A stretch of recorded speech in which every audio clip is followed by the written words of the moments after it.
ತಮ್ಮ ಭವಿಷ್ಯ ರೂಪಿಸ್ಕೊಳ್ಳೋದು ಬಂದಂತೆ ಕಾಣ್ತಿದೆ. ಅಂದ್ರೆ JDS ಪಕ್ಷಕ್ಕೆ ಭವಿಷ್ಯ ಇಲ್ಲ ಅಂತ ಅವ್ರ ಮಾತಿನಿಂದ ಅರ್ಥ ಆಗ್ತಾ ಇದೆ. ರಾಜಕಾರಣಿಗಳ ಜೊತೆ ಹೆಚ್ಚು ಸಂವಾದ ಮಾಡ್ತಿದ್ರೆ ನಾವೆಲ್ಲ ಓದ್ಕೊಂಡಿರೋದು ವ್ಯರ್ಥ ಅಂತ ಅವ್ರು ಹೇಳಿದ್ದಾರೆ. ಬಹುಶಃ ಅವರು ಇಲ್ಲಿವರೆಗೂ ಓದ್ಕೊಂಡಿದ್ದು ವ್ಯರ್ಥ ಅನ್ಸಿ ರಾಜಕೀಯದವ್ರ ಜೊತೆಗೆ ಹೆಚ್ಚು ಸಂವಾದ ಮಾಡ್ಲಿಕ್ಕೆ ಬಂದಿದ್ದಾರೆ ಅನ್ನೋ ಗೊತ್ತಿಲ್ಲ ಅಂದಾಗಿದೆ.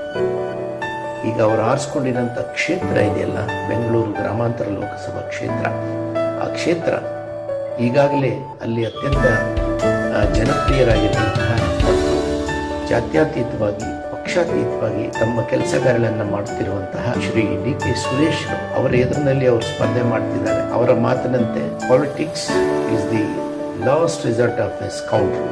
ಡಾಕ್ಟರ್ CN ಮಂಜುನಾಥ್ ಅವರ ವೈರಲ್ ಆಗಿರುವಂಥ ವಿಡಿಯೋದಲ್ಲಿ ಅವರು ಹೇಳಿದಂತೆಯೇ ಅವರ ಸೋಲು ಖಚಿತ.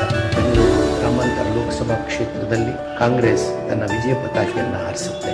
ಮತ್ತೊಮ್ಮೆ ಅಲ್ಲಿ ಶ್ರೀ DK ಸುರೇಶ್ ಅವರ ಗೆಲುವು ಖಚಿತ.